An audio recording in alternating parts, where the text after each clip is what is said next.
Hello everybody, ladies and gentlemen, boys and girls, welcome back to the Quick Take and welcome back to a brand new video on the channel. In today's video, I'll be analysing the Bayer Leverkusen magician and answering the question everybody wants to know.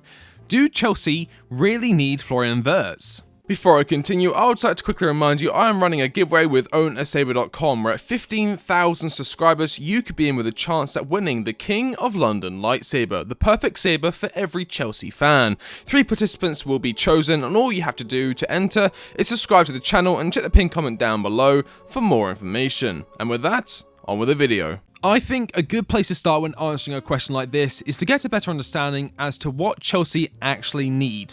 The obvious answer is someone to put the ball into the back of the net, and if reports are to be believed, this issue will be addressed come next year with names like Victor Osimhen, Ivan Toney and the great Benjamin Šeško all being mentioned as suitors for this role.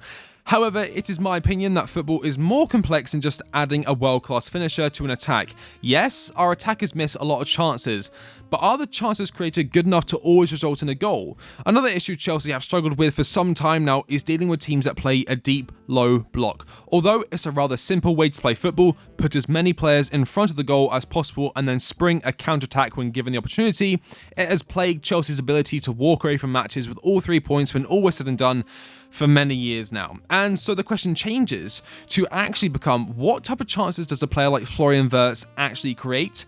And how effective would he be at breaking through the dreaded low block that has given many a Chelsea fan a sleepless night? First, let's start by learning about the man to do the job. Florian Wirtz was born in a small town in Polheim, a picturesque area in the western regions of Germany. When he was 7 years old, the young and promising Florian Wirtz enrolled in the local FC Köln Academy, a short drive away from his small town. This was as no surprise as both his parents and older sister were and still are heavily involved in the sport. Florian would be known for today. Both of his parents are football agents, and so it's no question as to where his interest in the sport comes from. In fact, his father was and still is the chairman to a local footballing side, giving the youngster an edge in finding an academy right for him. 2 years before joining the FC Köln Academy, both Florian and his sister began their footballing journeys playing together for the youth academy their father was the chairman for, a club called FC Grün-Weiß Boerweiler. Being a child and having your father to help guide you into the world of football would have had more benefits than not, and before long he believed his son was ready to join a larger academy, and so in 2010 he moved to FC Köln. This would have also served as an important lesson, as in football, in order to grow, sometimes you have to go away from family. This doesn't mean at the age of 7 he needed to be shipped away to an academy in France, but getting him used to playing outside of his back garden, even if it was only a 20-minute drive away, would help prepare him for the life he was walking into. From an early age, those around him knew they had a very special player on their hands. In 2014, following his 11th birthday, Florian Wirtz would produce 2 goals in the indoor Ryder JFK tournament final that would cement FC Köln as that year's champions. It may not sound that impressive, but playing in a final of a football tournament at 11 years old and taking the helm by guiding the team to victory was an excellent piece of foreshadowing. He wasn't going to be a player that would shy away in the big moments. When his team needed him to perform most, that is when he would bring his best. Over the years, Wirtz would continue his development at the FC Köln Academy, focusing on his attacking play while specialising as an attacking midfielder, wearing the number 10 shirt with pride. One of his highlight moments from his time with the FC Köln Academy, and arguably the moment which shot him from promising academy star to must-have prospect, was his audacious goal from the halfway line during a match for the under-17s in December of 2019. Here you can see the game kick off, and yes, that's Florian Wirtz scoring from the halfway line with ease. I think this personifies the young German brilliantly. A number of players have tried something similar, but have either put too much power behind the shot or underhit it or even put it wide. Florian Wirtz just does it and makes it look easy. As I said, it was this moment that really put his name on the map, and before long, local rivals and German giants Bayer Leverkusen came knocking. After a decade of playing with and amongst the FC Köln Academy, both Florian Wirtz and his parents decided it was time to make the next big step in his career, and in January of 2020, Florian Wirtz officially became Bayer Leverkusen's next superstar. It didn't take long before Wirtz would make his start for Die Werkself's senior squad, having quickly impressed the senior coaches whilst playing for the under-17s, and on the 18th 18th of May 2020, Florian Wirtz would officially dethrone former Chelsea player and current Arsenal flop Kai Havertz and becoming Bayer Leverkusen's youngest ever player to play in the world-renowned Bundesliga. In the match, Wirtz started as a right attacking force in a 4-2-3-1 with Kai Havertz netting twice against Werder Bremen back when he was still good. It wouldn't be until his fourth game for Leverkusen before he would score his first goal, and who better to score against than the most dominant force in the Bundesliga, Bayern Munich. Although the game ended 4-2 in favour of the champions, this was Hansi Flick's Bayern Munich. To get a goal past them was an achievement in itself. It wasn't a tap-in either. The ball is played into the feet of Paulinho, who is on the left-hand side of the field. He then plays a 1-2 with the central striker before laying the ball off to Wirtz, who had positioned himself in acres of space on the right-hand side. Wirtz runs into the box, receiving the ball. The German is quickly charged down in the box, but by using feints, he is able to open up an angle to shoot. He lets fly, and the ball rustles into the back of the net, leaving one of the best goalkeepers to ever live, Manuel Neuer, helpless. A consolation goal for Leverkusen, but a brilliant piece of play from Florian Wirtz to make him, at the time, the youngest ever goalscorer in Bundesliga history at 17 years and 34 days old. Not a bad day at the office. The following campaign, Bayer Leverkusen head coach Peter Bosz moved him into a more central position, just behind the new striker Patrick Schick, taking up the role following Kai Havertz's move to Chelsea. That season, Wirtz netted 8 times and assisted 8 goals for his team, scoring high in metrics such as pass completion rate, progressive passes, and successful take-ons when compared to other attacking midfielders. The season after that, he exploded, along with his knee, but we'll get to that later. 31 games, 10 goals, 14 assists, 19 years old. The 21-22 campaign for Florian Wirtz was a masterclass in implementing pure technical ability to become a creative machine. Have a look at some of these percentile rankings. 98th percentile for assists and expected assisted goals compared to all other attacking midfielders and wingers in the top leagues. Not only that, but he dominated the world with through balls, progressive passes, passes into the penalty area, key passes, shot creating actions, and goal creating actions. Not to mention successful take-ons that directly led to a goal and dead ball passes that led to a goal, which makes him a really good option for set pieces.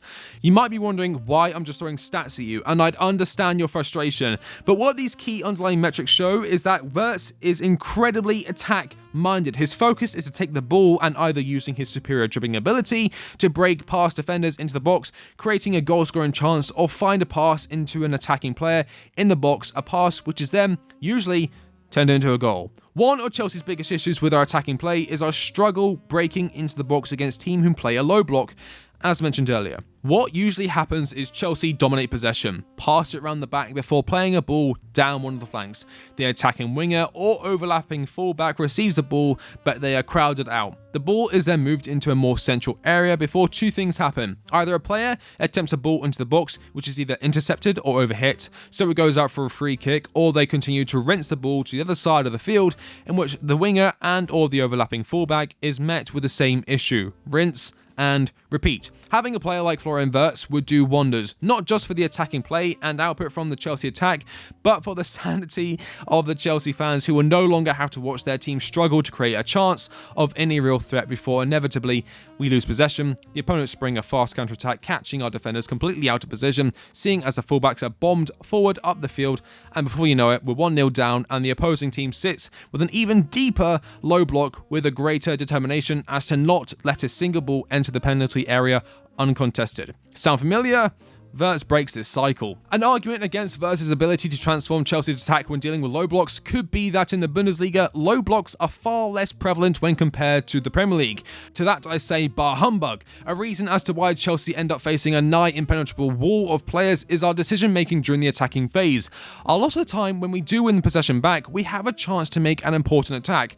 However, this is squandered when our players slow down or turn around with the ball in order to allow the rest of the team to press forward, such as fullbacks. This gives the opponents time to fall back into their defensive positions, and the task to score becomes a lot harder. Florian Wirtz would negate this issue. As I said, he's very attack-minded and will not hesitate to make an attacking pass, where others might. His weight-up pass is another really impressive attribute. In previous seasons, he would link up really well with Patrick Schick, a tall, well-built striker who was able to hold his own against defenders. A lot of the assists you see from Wirtz are balls played alongside the striker away from the defender, with enough pace as to where the ball rolls comfortably into the feet of the number 9 in the perfect position to shoot. Imagine the link-up play with someone like Victor Osimhen, who does this to a T. On the 13th of March, towards the tail end of the 21-22 season, Florian Wirtz suffered a pretty bad ACL tear playing against his former club of 10 years, FC Köln. This would leave him sidelined for the remaining 8 fixtures of the season, along with Germany's games in the World Cup.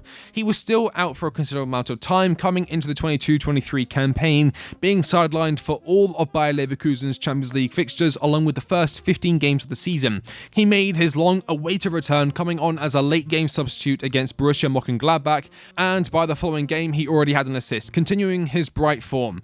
By the end of the season, after making 25 appearances, he had netted 4 goals whilst gathering 8 assists across the Bundesliga and the Europa League, nearly averaging a goal involvement every other game. That's not too bad considering he was playing in a brand new system, with XABI Alonso becoming the head coach towards the tail end of 2022, and obviously returning to football after a very nasty ACL injury. For a lot of players, that's game over, but for Wirtz, 'tis but a scratch. As mentioned before, Wirtz currently plays under the tutelage of XABI Alonso, one of the best up-and-coming managers in European football today. His tactics are doing wonders in the Bundesliga, and it's certainly a topic I will discuss in more detail in a future video. But since the arrival of XABI Alonso, Florian Wirtz has played as an attacking midfielder in a 3-4-2-1 setup that turns into a 4-2-3-1 formation in-game. By taking a look at his heat map, it suggests he's occupied the final third for the majority of games whilst drifting towards, not necessarily on the left wing, but it is towards that area of the field, and so far it's worked wonders. In 14 games, he has 5 goals and 9 assists, meaning he averages a goal involvement every single game.